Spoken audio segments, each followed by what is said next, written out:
Money can buy you class. Money can buy you class. Where's my thing? Money can buy you class. Elegance is love. Hey guys, we're back. We are back and I'm excited. We needed this. There's so much going on in the world and we just need it. We need something to escape. We need a really good Bravo show. And the Real Housewives of New York came in to save the day because this was a really good opening episode. I was thoroughly impressed. I had a really good time. The ending was bomb. The season trailer was even better. I'm excited for this season. I will say that I do miss Bethany. Even in this episode, I feel like she's just a really important part of the cast. I still feel the same way about Jill Zarin. For me, those two are just the Real Housewives of New York. Like for me, the Real Housewives of New York is always going to be the OG cast, right? I love Ramona, I love Sonia, I love Bethany, and I love Jill Zarin. Like those are my four that I would always want to be a part of the cast. So now Jill is gone. Now Bethany is gone. Those were my four. Like they made the Real Housewives of New York for me. So not having Bethany there, you felt it. She was really missed. She was really missed. I don't think that the season will be bad without her. But for me, I enjoy my Bethany on the Real Housewives of New York. So, you know, she will be missed. And I feel like I'm the only one who's missing her because the rest of the cast was just like, now some other people can shine. Like they were not missing her. The only person who was trying to miss her was Sonia, but everybody else was just like, well, it's great because, you know, she takes up a lot of space. The rest of the cast is happy to have her gone. Understandable, because I get from just watching this show that Bethany is a lot, but for me, she's going to be missed. She's going to be missed. I hope next season they can negotiate something and bring her back because the reason why Bethany didn't come back is because the network did not agree to pay her rate. You know, they were going back and forth in negotiations, and the network's final offer she said no to, and they said, well, we're going to cast Leah. And that's exactly what happened. Leah came in to replace Bethany. She inadvertently is also going to be replacing Tinsley, who is her friend who brought her on the show. Now, Tinsley is gone because she is in Chicago, living her best life, about to marry Scott, because that's who she's always wanted. And she never broke up with that man, but we will get to that later. So we open up this episode with LuAnn finding her light and the camera. She comes out of the courtroom. She looks over at Sonia, grabs Sonia and hugs her. Sonia was obviously there for support, but I was just like, oh, the Countess, don't you ever change, because she did not do any of her interaction with Sonia until she knew the camera was right where it needed to be. And as soon as she found her light and her camera, Sonia, I'm free. It's over. It's done. I was just like, come on, Countess, give us what we want. Give us what we want. The Countess looks great. She really looks good. Every season, she just looks better and better and better and better. And the thing is, she's damn near one of the oldest cast member on this show. And she consistently just ages backwards. You know what I mean? Like the Countess is obviously aging, but she is not aging like some of her cast members. She looks great. Really, really great. Is that jeans or Botox? Either way, money well spent. Money well spent. I'm really glad that, you know, LuAnn is just in a much better place with her kids. She's sober, living her best life. I will say it was a little weird hearing her talk about Bethany. You know what I mean? Like just being happy with her being gone, you know. Oh, miss Bethany, but it's great that other people can shine as well, you know. She just took a lot out of the room. And I'm like, wasn't Bethany the one who was like paying your bills and making sure that you didn't sell off your kids' trust fund like a crackhead? That was Bethany. That was Bethany. So I was just really shocked that she was talking about her like that when Bethany was a really good friend during her addiction. I will say maybe the Countess is just a little resentful because Bethany did, I will say, a few times she did throw it in her face that she helped her out when she was at the lowest of the low. Sometimes, not sometimes, all the time. If you help somebody out, don't bring it up. You know what I mean? If you did it out of the kindness of your heart, it should never be sitting on your chest waiting to be brought up whenever you get into it with that same person that you helped. So maybe it wasn't, you know what? I'm not going to say that. I'm not going to say that her help wasn't, you know, from the heart, but she did bring it up a few times. So maybe that's just a little bit of resentment that the Countess has with her. But it was just really shocking to see her talk about her like that. I was just like, oh, her and, what's that other girl? The one with the big shoulders who lives in the Hamptons or flips homes in the Hamptons, the both of them really came through for LuAnn. So it was just, oh, why did she come back? Maybe she didn't do good last season. Barb, that's her name. Yeah, I can understand why Barb didn't come back. She wasn't good TV. She was a sweetheart, but she wasn't good TV. So our girl Tinsley does the typical new girl introduction, and she takes Leah, who is new to the cast, to a boxing session with some dude that looks like the long lost member of Kiss. So he's there trying to like teach them how to box, and you know, nothing has really happened. And this is really just a scene for us to be introduced to Leah. Let me tell you something. This is great casting. Leah is great casting. Leah is from New York, she knows New York like the back of her hand. She's a single mom. She is a boss. She is out of her damn mind. She's going to be great TV. She is going to give us scenes, baby. When I saw this, I was so excited. I was so excited because I know Leah from like back in the day when I was, you know, when I was a little ratchet. We mature, we grow. I did have a couple of her little, what is it, mob wife, mob girlfriend, whatever her clothing line is. I had a couple of those little, you know, ghetto kitschy things. So, you know, I've known her from then. Married to the Mob, yes. I used to get some of that stuff back in the day, back in my New York days. That's how long I've known about Leah McSweeney, but even then, she was still a character. She was still a character even back then. Leah was able to start her business, Married to the Mob, from a settlement that she received from the city of New York because she assaulted that police officer. Now, she talked about it in this episode, and she was just like, oh, me and my friend, me and this dude I was dating, we were making out, and this police officer just, you know, arrested him, and so I threw a water bottle. That's not what happened. Leah and this guy was drunk and out of their minds, and you know, the cops were trying to get them to like move along, you know what I mean, like break them up, because these two drunken people who are fighting and then making out and then fighting again and then making out. So they try to break them up. The guy starts going after the cops, so one cop starts arresting him. Then Leah throws the water bottle at the cop. It hits the cop. The other cop kicks her in the face. Her face goes back, and when she turns around, she hits the pole. I know all of this mess. Because Leah McSweeney is a nut. Like, I know all of this mess. Because when her brand first came out, there were all of these interviews about her. And it started off with, I started my brand because a cop kicked my 2 front teeth out of my mouth. So he kicks her in the face. She hits the pole, loses her front teeth. There's like pictures of her in one of these interviews where blood is just all over her face, front teeth gone, and she is sitting on the sidewalk handcuffed. Like, that's Leah McFreaking-Sweeney. When she was telling this story, I'm just like, you were given a PG-13 version. You and this dude was drunk, and y'all beat up on some cops. And they retaliated like cops do. Like cops do, but this time they kicked the white woman's front teeth out. So Leah got some money. She should have got more than $75,000. I think she probably only got $75,000 because she assaulted the cop first. You know what I mean? Like, he didn't just randomly kick her in the face. He kicked her in the face because she was resisting arrest and assaulting cops. She took that money and invested in Married to the Mob, and the brand just like blew up because Leah is also connected. Like, she's not some poor chick from New York, and she's also not working class. Her family's probably like upper middle class, especially if they're living in Chelsea, born and raised in Chelsea. Yeah, she comes from a little something, but she doesn't come from like the pedigree like Tinsley. But she was able to start her business from that settlement, and the brand took off because of her connections and also because it was like posh and hip hop, and it was just like a mixture of genres that really spoke to the generation at that time. And it's not as profitable as it used to be because it used to be everywhere. Now, I think you like randomly see it. It gives you the nostalgia of Baby Fat, but the price range of Rainbow. You know what I mean? Like, it's more than Rainbow, but when you think of it, when you think of Married to the Mob, you don't think money. You know what I mean? It gives you a clearance tease. She's revamping it though. From what I've seen, she got some cute stuff.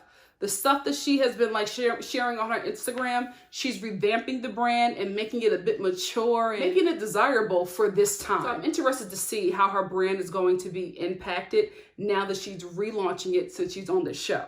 Leah also has a raunchy podcast. I can't wait for the Countess to hear that. She also went viral like 2 years ago for stalking Michael Che. Look that up.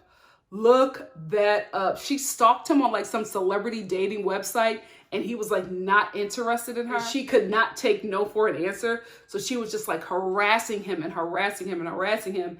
And then she decided to like take it to Twitter, and Twitter dragged her, and then Michael Che dragged her, and then Michael Che fans dragged her. I had never seen somebody be dragged so quickly and dragged so lengthily. Like, she was dragged for an entire week.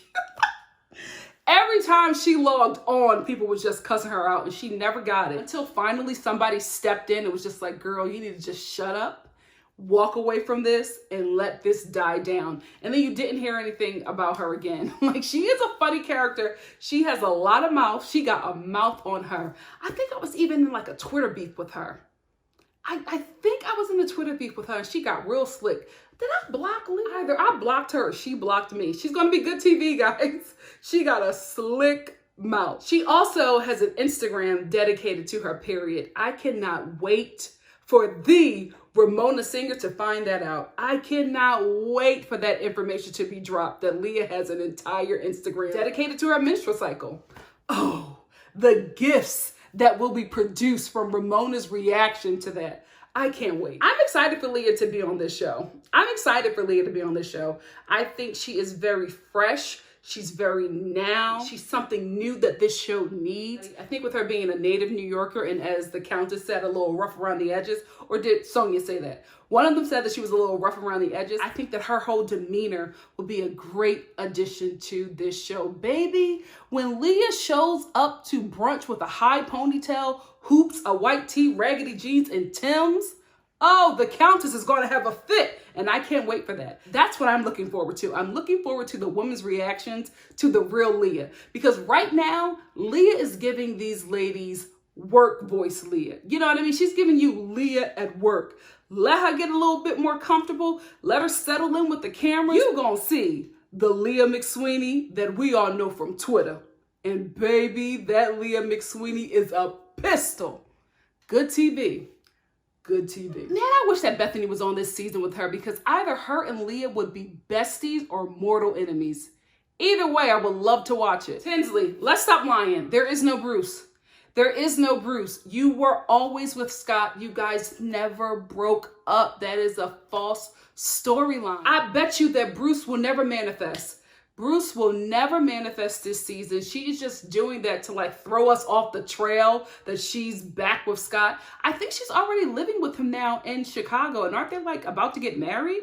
Like, Tinsley is done. I think she's done with the show. I don't think she's coming back, especially if she's living in Chicago. My girl Dorinda is still with that man. I want more for her, but you know what? She seems really happy with him. So if she likes it, I love it. Yeah. Be happy with that laundry cleaner.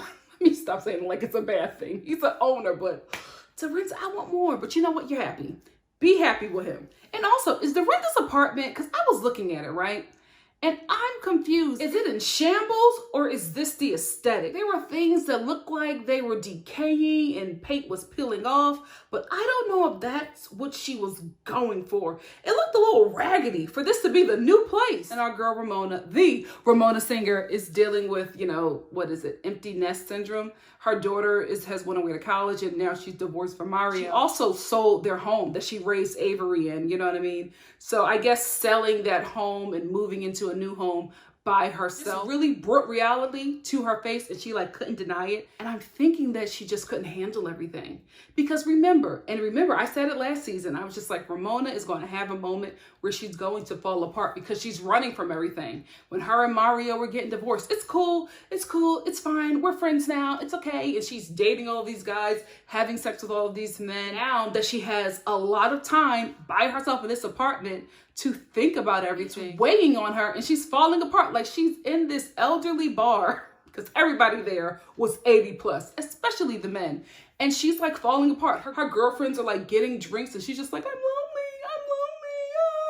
Understandable, but nobody is like recognizing that this woman is falling apart. Like, they're like, oh girl, can I have a bourbon? I'm like, wait a minute. Can y'all acknowledge your friend? I would like acknowledge my friend and take her outside and, you know, tell her it's okay. But Ramona is like falling apart at this bar, and it's still business as usual. So here's the thing with Dorinda and Tinsley. I don't think that Dorinda is being a bully. I don't think that she is minding Tinsley's business. Here's what I think is happening. Tinsley's storyline is clearly fake. Tinsley has been with Scott these last few years. They have not broken up. They've just been dating, and Scott has not been ready to commit. Tinsley was ready to commit their first date. However, because Scott has never fully committed, Tinsley was not quitting this show until she knew for sure that she was going to marry this man. Makes sense. I'm not leaving my good job, a city where everybody knows me, a really cush hotel, really good friends, a really fun single life, to go live in Chicago with a dude who doesn't know if he wants me. So what Tinsley would do is stay in this hotel and film the show. Then when the show wraps, go back to Chicago and spend her time there with Scott. Dorinda is pissed off because these women, a lot of them, are letting us into their real lives.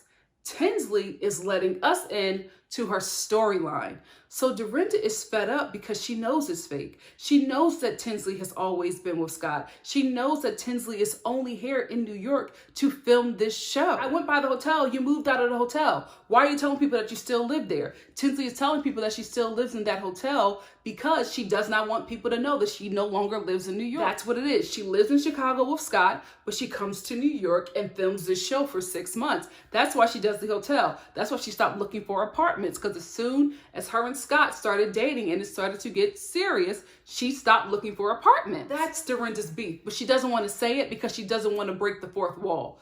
That is her issue with Tinsley. Tinsley is giving us a fake storyline and Dorinda is pissed off about it. That's why she keeps on trying to say, you never broke up with Scott, because she didn't.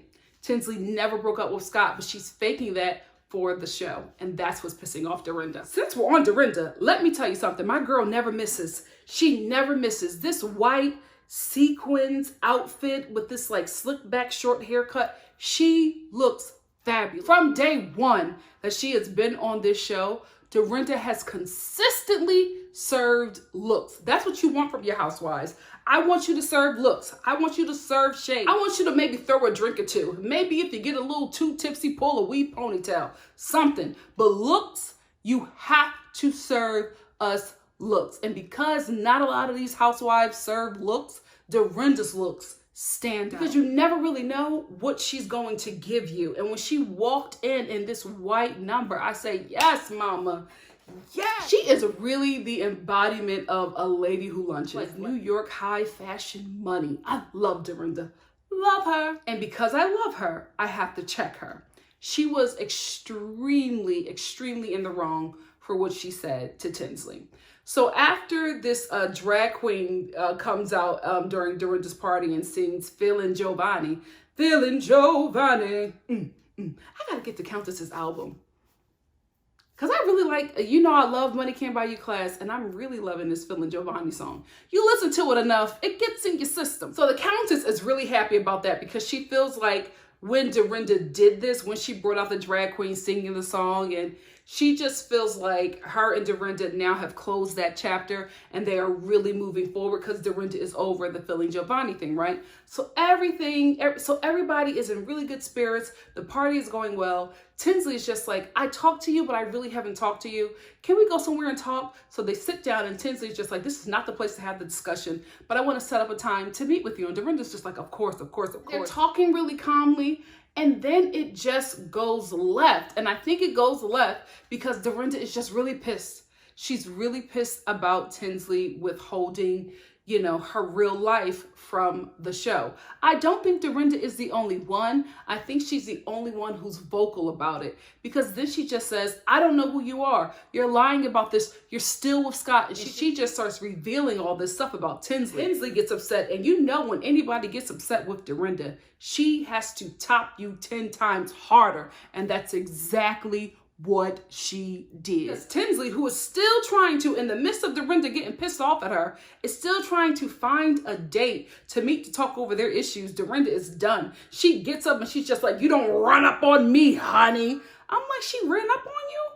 What happened? Like, Dorinda, what happened? So now Tinsley is even more defensive. And you know when Tinsley gets defensive or, you know, feels backed in a corner, she starts yelping like a chihuahua. And here goes Dorinda. Turn down the dial, sweetheart. Like, Dorinda is just really pissed. And honestly, if you don't know why she just looks ridiculous, But I get it, but she can't say it because then she'll be breaking the fourth wall. It's really unfortunate because when Dorinda gets in these spaces where she just like blacks out and she's just angry and you can't really bring her down until like the next day, she always feels really remorseful because she knows that she went too far. But when she's in it, you cannot take her out because then she gets up, and Tinsley did kind of make a joke about her drinking, and then Dorinda turns around and she's just like, guess what, honey? I paid for them. These shoes. I'm not drunk, sweetheart. My shoes got caught on my outfit, but I paid for them and I didn't have to lay on my back to get them. Everybody, even Leah was just like, hey, now you went too far. Leah, let me tell you something. You don't want to dance with Dorinda. Stay in your lane. Stay in your lane. You might be from Chelsea, but this good fella is from the Berkshires, okay? And obviously, they throw down up there. Stay in your lane, Leah. Because she kept on talking to Dorinda, and Dorinda was ignoring her. And I was just like, while she's ignoring you, girl, take the hint. Mind your business and fall back, because if she ever gets up on you, it's going to be lights for you. Yeah, Dorinda is my girl, but I could not get behind what she said to Tinsley. I paid for him and I didn't lay on my back to get him. Let me tell you something about Miss Tinsley Mortimer. She comes from money. She comes from money. She's the only one in this cast who does not have to lay on her back for anything. Tinsley just exists and money gets deposited in her account. She's pedigree. She comes from wealth. She never has to work. She's never worked a day in her life, and she will never have to work a day in her life. This is her only job, just being herself. She literally made money just being a socialite. Dorinda, you lucked up into some wealth. Tinsley was born into it. She's pedigree, honey. She's wealth. She's probably the only person on this show that's actually wealthy, that did not work for her fortune. It was just given to her, sweetie. I'm sorry. Miss Tinsley Mortimer does not have to lay on her back for no shoes, sweetie. That's where you're wrong, Dorinda. She don't have to lay on her back for nothing. She got more money than Scott. Did you know that? Tinsley is actually settling to be with Scott. He's not on her level. He works. Tinsley is used to dating and marrying trust fund babies. Let's not disrespect Miss Tinsley Mortimer. Not in that way. Not in that way. You can't come at her about her coin. Not that one. Not that one. Anyway, that's all I wanted to talk about. I'm really excited for this season. I don't know if you can tell, but I'm just happy that these women are back. I'm also looking forward to the Real Housewives of Beverly Hills. And then after that, the Real Housewives of Potomac. I'm really, sad to say, excited to wrap up the Real Housewives of Atlanta because we just haven't been getting anything. And now we're not going to get a reunion because Andy, I think he's recovering from the Rona, but everything is still shut down. So I don't even know what's going to happen with that show. But I am excited that my New York girls are back because out of every show, these ladies always delivers. And I'm excited. I'm excited for the new cast members. I'm excited for the new drama. I'm just excited to have them back. Some housewives who really work for their checks. I'm glad to see them. What did you guys think of this episode? Let me know in the comments section below. And if you like what you see here, please like, comment, subscribe, and share. And I will see you next week for the following episode of The Real Housewives of New York. Love you guys. Bye.